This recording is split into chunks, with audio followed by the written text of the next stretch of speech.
ನಡುವೆ ಭಾರೀ ಚರ್ಚೆಯಲ್ಲಿ ಇರತಕ್ಕಂಥ ರೇಣುಕಾಸ್ವಾಮಿ ಕೊಲೆ ಪ್ರಕರಣಕ್ಕೆ ಸಂಬಂಧಪಟ್ಟಂತೆ ಕೊಲೆಯಾಗಿದ್ದ ಜಾಗ ಅದು ಪಟ್ಟಣಗೆರೆಯ ಅಡ್ಡ ಆ ಶೆಡ್.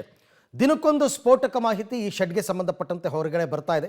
ಇದೀಗ ಶೆಡ್ ಮಾಲೀಕರಿಗೂ ಕೂಡ ಶಾಕ್ ಎದುರಾಗಿದೆ. ಬಿಬಿಎಂಪಿಯವರು ಕೊಡ್ತಾ ಇರತಕ್ಕಂಥ ಶಾಕ್ ಆದರೂ ಏನು ಅಂತ ನೋಡೋಣ. ಪಟ್ಟಣಗೆರೆ ಶೆಡ್ ಮಾಲೀಕರಿಗೆ ನೋಟಿಸ್ ಸಾಧ್ಯತೆ. ತೆರಿಗೆ ಪಾವತಿಯ ಬಗ್ಗೆ ಮಾಹಿತಿ ಕೋರಿ ನೋಟಿಸ್. 5 ಎಕರೆ ಜಾಗಕ್ಕೆ ಸಂಚಕಾರ ಫಿಕ್ಸ್. ರೇಣುಕಾಸ್ವಾಮಿಯನ್ನ ಬರ್ಬರವಾಗಿ ಹತ್ಯೆ ಮಾಡಿದ ಜಾಗ ಪಟ್ಟಣಗೆರೆ ಶೆಡ್. ಇದೀಗ ಈ ಶೆಡ್ ಮಾಲೀಕರಿಗೆ ಶಾಕ್ ಎದುರಾಗಿದೆ.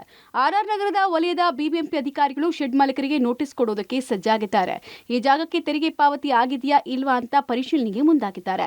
5 ಎಕರೆ ಇರೋ ಜಾಗದ ಮಾಲೀಕರು ಇದುವರೆಗೂ ತೆರಿಗೆ ಪಾವತಿ ಮಾಡಿದಾರಾ ಇಲ್ವಾ ಅಥವಾ ಈ ಜಾಗ ತೆರಿಗೆ ವ್ಯಾಪ್ತಿಗೆ ಬರುತ್ತೋ ಇಲ್ವಾ ಅನ್ನೋದು ಕೂಡ ಗೊತ್ತಾಗಬೇಕಾಗಿದೆ. ವಿವಾದದಲ್ಲಿರುವ ಈ ಶೆಡ್ ಅನ್ನ ಯಾರು ನಿರ್ವಹಣೆ ಮಾಡ್ತಾ ಇದ್ದಾರೆ, ಮಾಲೀಕರು ಯಾರು ಅನ್ನೋದ್ರ ಬಗ್ಗೆ ಕ್ಲಾರಿಟಿ ಸಿಗಬೇಕಾಗಿದೆ.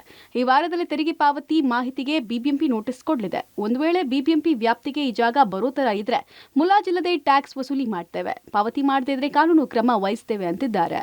ಒಟ್ಟಾರೆ ಪಟ್ಟಣಗೆರೆ ಶೆಡ್ ಮಾಲೀಕರಿಗೆ ಬಿಬಿಎಂಪಿ ನೋಟಿಸ್ ಕೊಡುವುದಕ್ಕೆ ಮುಂದಾಗಿದ್ದು, ನೋಟಿಸ್ ಬಳಿಕ ಶೆಡ್ ಬಗ್ಗೆ ಮತ್ತಷ್ಟು ಇಂಟ್ರೆಸ್ಟಿಂಗ್ ವಿಚಾರಗಳು ಬಯಲಾಗುತ್ತಾ ಕಾದ್ ನೋಡಬೇಕು.